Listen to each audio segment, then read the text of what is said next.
A lo que vinimos. La tierra llora. La amarga historia de las guerras indias por la conquista del oeste. De Peter Cossens.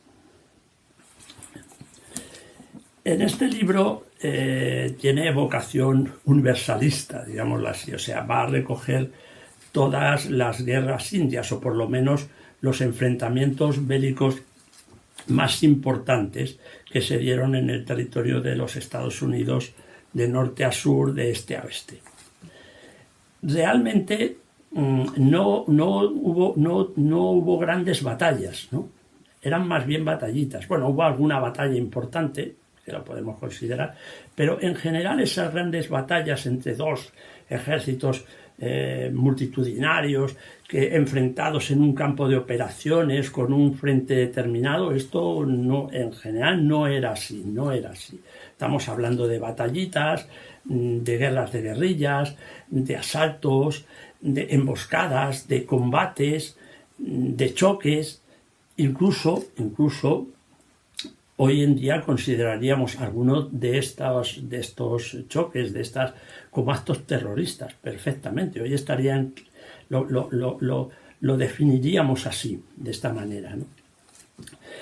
Generalmente el periodo en el que más se recrudece y es el que más estudia, es el que va a partir, bueno, aunque antes de la Guerra Civil Norteamericana también hubo enfrentamientos, pero es a partir del fin de la Guerra Civil Norteamericana.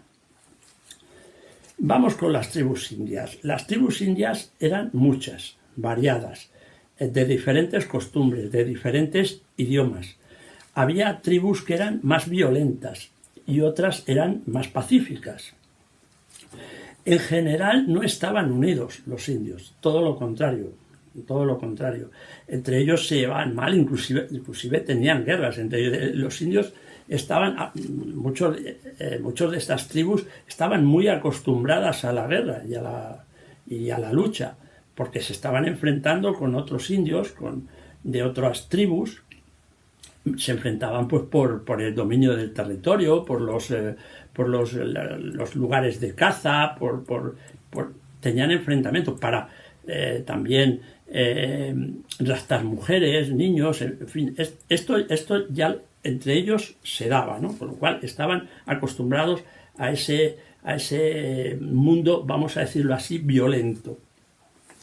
¿De qué vivían estos indios en general?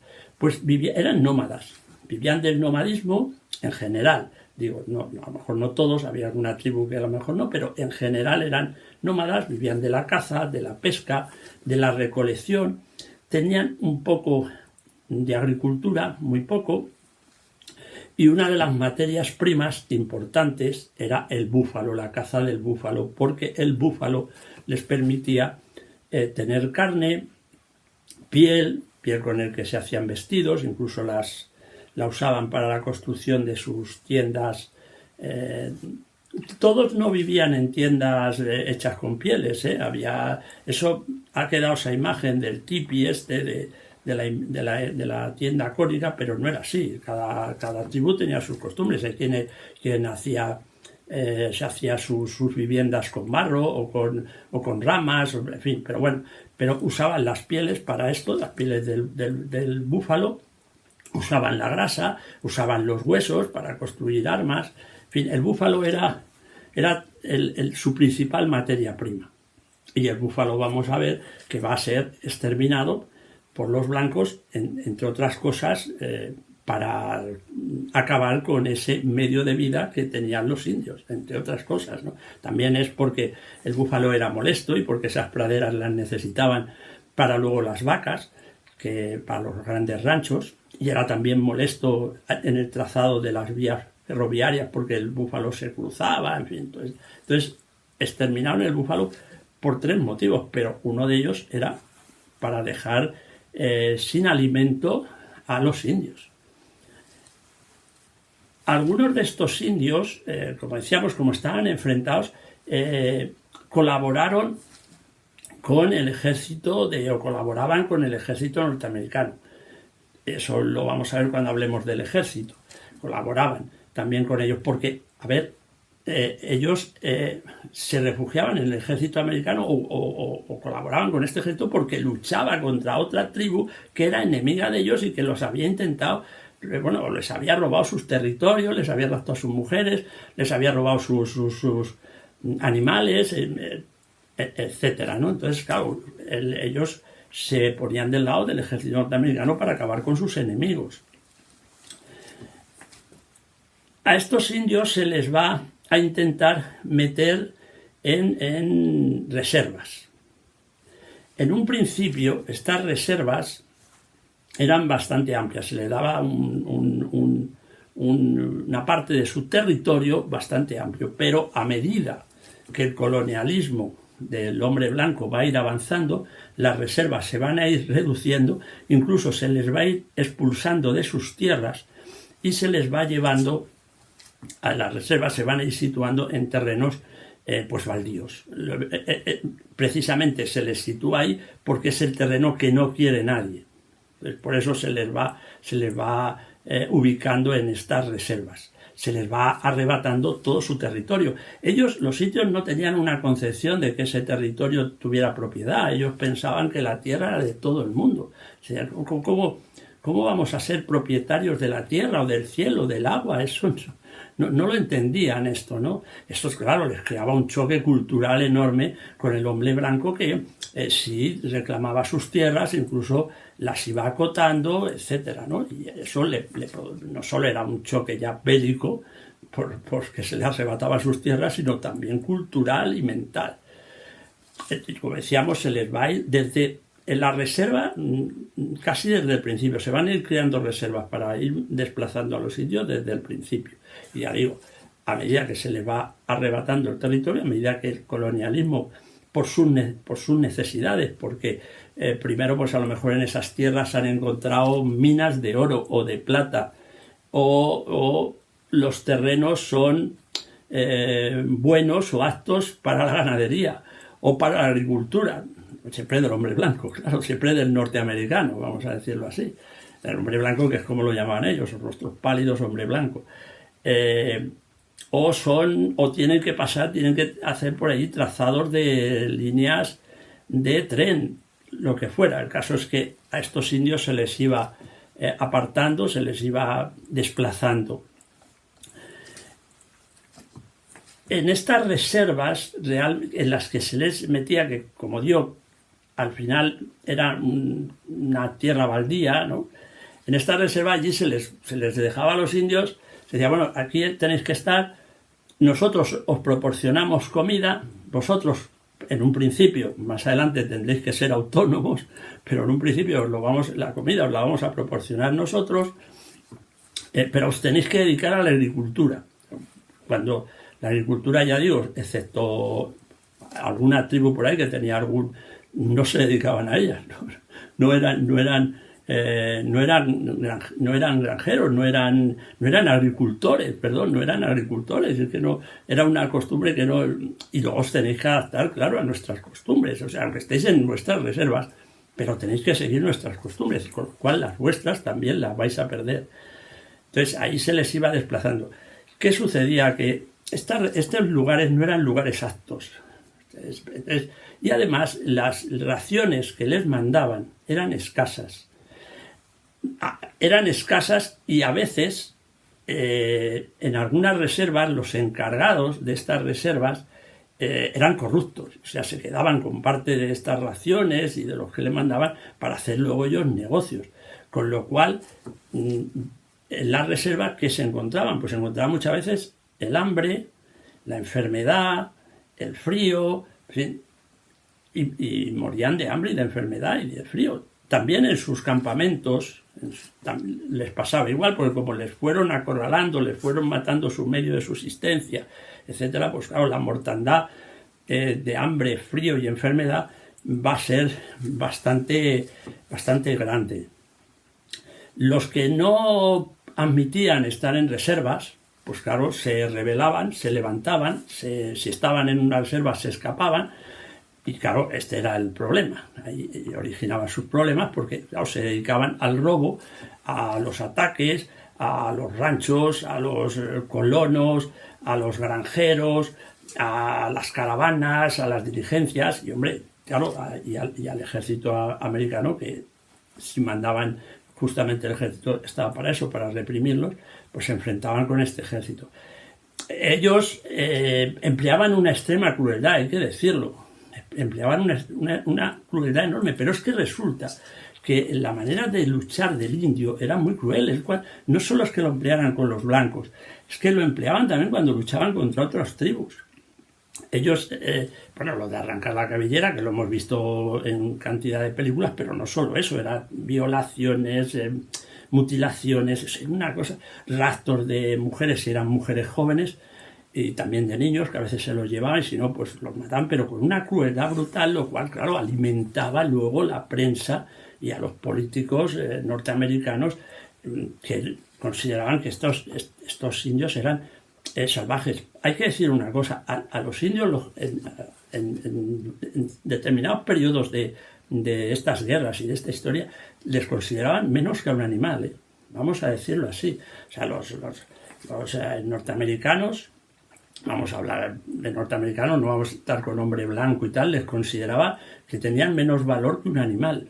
O sea, por lo tanto, bueno, el exterminio pues era pues como si fuera una plaga que había que exterminar. Y ellos, ¿por qué empleaban también esta extrema crueldad que era, ya digo, su forma de lucha? No es que fueran crueles de por sí, que los había más salvajes, sí, y los había más con menos, ya lo digo, más pacíficos, incluso que se aceptaron estar en reserva, lo cual no significaba que a los pacíficos les respetaran más, tampoco, porque cuando se los tenían que quitar de en medio, el ejército norteamericano también se los quitó de en medio, O sea, no pensemos que porque fueran pacíficos, hombre, si daban menos guerra, pues mejor, pero tampoco los respetaban mucho, Tampoco lo creamos eso. De hecho, en muchas tribus muy pacíficas se tuvieron que rebelar contra... porque es que en las reservas se morían de hambre. Y otro problema más que tenían era el alcoholismo, que los blancos ya la habían fomentado en el indio. Y que en la reserva pues también era un problema muy serio. Le fomentaron el alcoholismo. El indio toleraba muy mal el alcohol.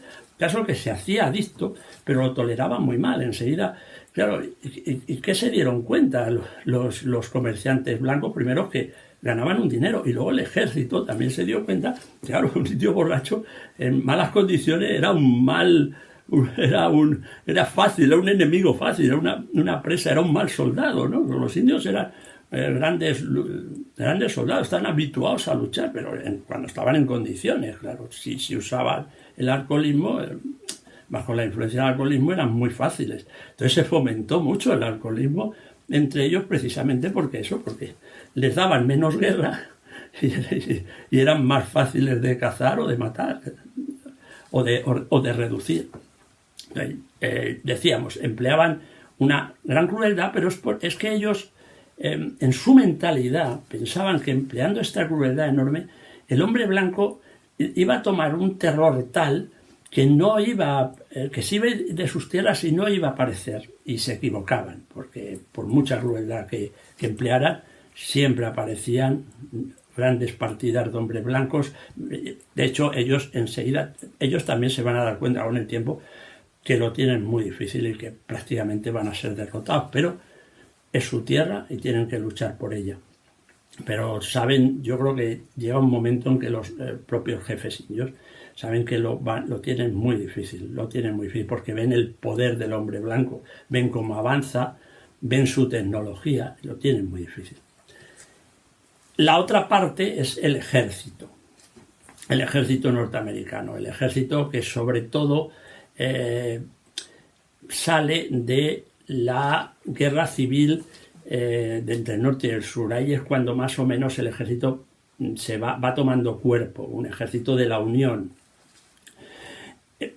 La misión del ejército era perseguir a estos indios y, bueno, también, claro, preservar a los colonos de sus ataques y luego pues reprimir estos ataques. Pero vamos, básicamente su función era perseguir a estos indios. devolverlos a las reservas si se podía y exterminárnoslos si no se podía. En un principio, el ejército que se forma después de la Guerra Civil Norteamericana, estaba muy mal preparado, también mal alimentado, mal vestido, inclusive se podría decir que también mal armado. O sea, eso en un principio. Los soldados que lo iban componiendo, porque era una vida muy dura, muy difícil, pues los soldados que lo componían, algunos eran soldados que ya habían servido en el ejército, tanto en el sur como en el norte, en la Guerra Civil. Muchos eran delincuentes, forajidos, vagabundos.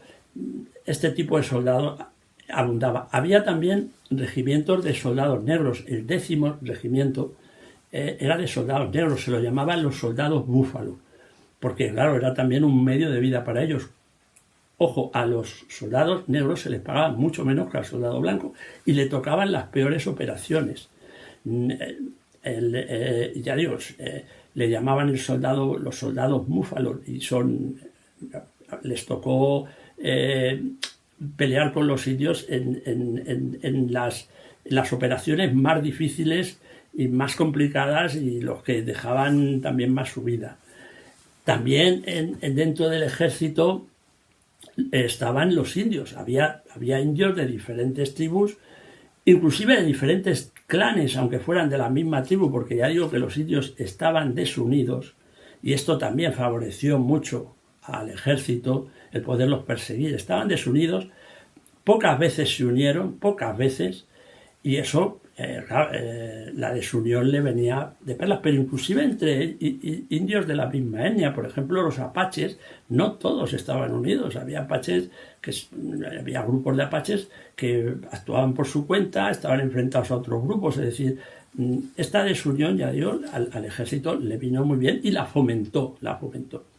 Como decíamos, hubo indios que se integraron en el ejército americano como exploradores, pero también hubo indios integrados dentro de las divisiones del ejército norteamericano, y también eran, como le pasaba a los soldados negros, eran soldados, o digámoslo así, o servidores de avanzadilla, o sea, los primeros que les ponían que iban a caer, digámoslo así, ¿no? Los primeros. La vida en el ejército era muy dura. En los fuertes la vida era muy dura, porque tengamos en cuenta que los fuertes, lo primero tenían ahí unas cabañas donde podían vivir, ya decía que el alimento también les llegaba escasamente, no había tampoco muchas diversiones a que entretenerse, los soldados muchas veces se daban al alcohol, eran lugares pues, donde en invierno hacía mucho frío, en verano mucho calor, encima rodeados de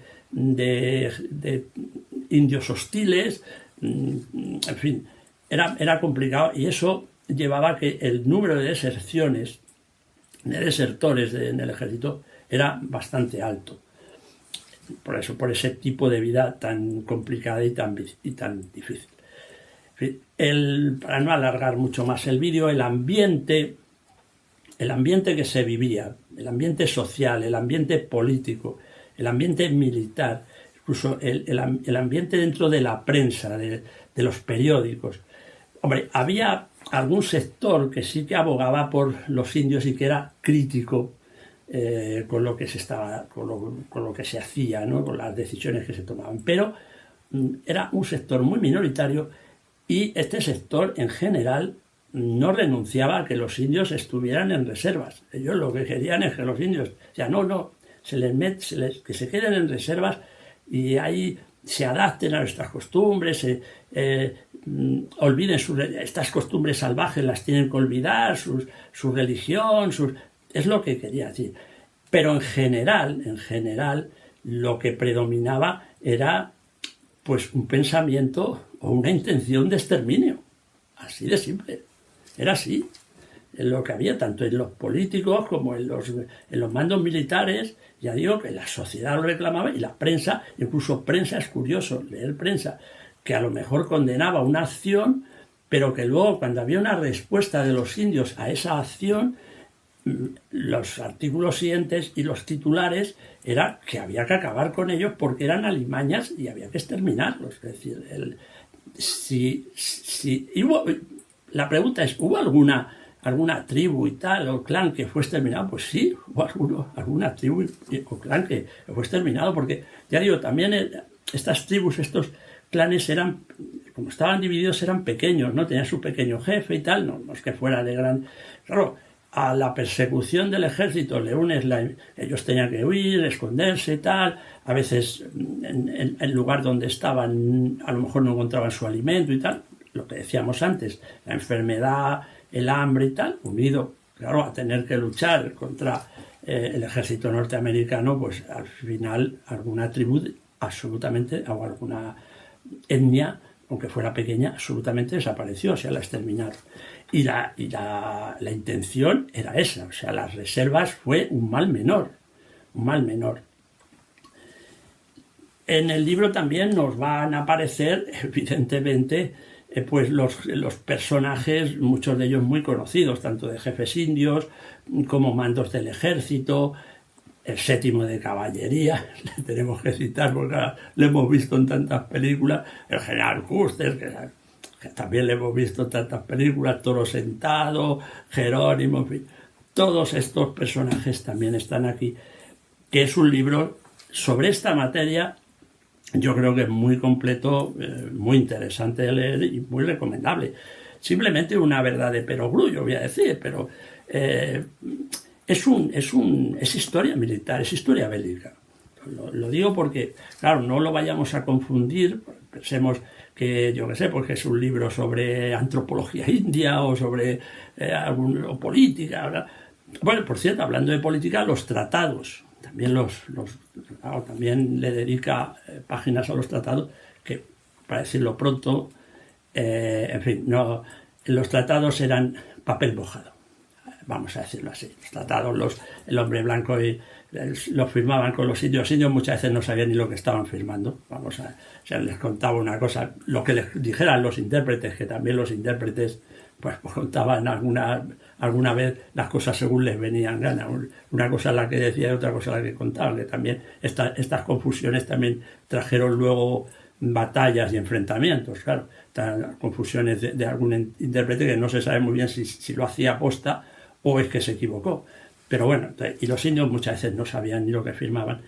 Y era papel mojado, o sea, no, esto que decían, que lo hemos visto en 1000 películas también, los indios, el hombre blanco nos engaña, el hombre blanco su palabra no vale, todo es mentira, pues es que era así. O sea, tratado valía hasta que les interesaba esas tierras, les expulsaban y se acabó la historia.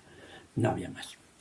En fin, un buen libro sobre esta materia, muy recomendable. La tierra llora. Hasta otra. Amigos.